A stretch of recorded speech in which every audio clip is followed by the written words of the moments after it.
সবাইকে পবিত্র ঈদুল আজহার শুভেচ্ছা। ঈদ মোবারক।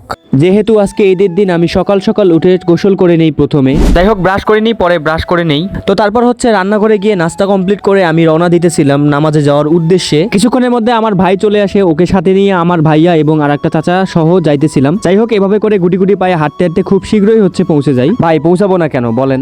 আমার বাসা থেকে দূরত্বের কথা যদি বলতে যাই মাত্র 2 মিনিটের রাস্তা। যাই হোক, হুজুর খুতবা দিতেছিল, সেই খুতবা শুনতেছিলাম। আমরা হচ্ছে একটু তাড়াতাড়ি এসেছি, তাই জন্য মুসল্লি একটু প্রথম কম ছিল, তো কিছুক্ষণের মধ্যে অনেক মুসল্লি হয়ে যায়। ভাই আজকে হালকা রোদ উঠেছে, তবুও গরমে অবস্থা খারাপ হয়ে যায়। যাই হোক, নামাজ শেষে হচ্ছে বাসায় চলে যাই। বাসায় গিয়ে হচ্ছে কবর জিয়ারত শেষে হচ্ছে গরুটি বের করা হয় কোরবানির জন্য। যাই হোক, কিছুক্ষণের মধ্যে হচ্ছে গরুটিকে প্রস্তুত করা হয় কোরবানি করার জন্য। ভাইয়া হচ্ছে কোরবানির মাংসগুলো কাটার জন্য যেগুলো হাতিয়ার পত্র রয়েছে সেগুলো নিয়ে আসে এবং হচ্ছে গরুটিকে কিছুক্ষণ পরে কোরবানি করা হয়। এর মধ্যেই আমি হচ্ছে টুকটাক হেল্প করতেছিলাম। তো সামনেই হচ্ছে কোরবানির মাংস কাটার কার্যক্রম চলতেছিল এবং আমি অটোতে বসে হচ্ছে ছোট ভাইয়েরা সহ হালকা পাতলা একটু আড্ডা দিতেছিলাম। তো আড্ডা দেওয়া শেষ হলে কিছুক্ষণের মধ্যে হচ্ছে গরুর মাংস কাটার কার্যক্রম প্রায় শেষ হয়ে যায়। তো বাসায় রান্না বান্না হয়ে গেলে আমি খেয়ে নেই। ভাই সত্যি বলতে কোরবানির মাংস খাওয়ার মজাটাই আলাদা রকম। গাইস, গরুর মাংসের টেস্টের বিষয়ে যদি বলি, দিস ইজ দ্য বেস্ট গরুর মাংস এভার।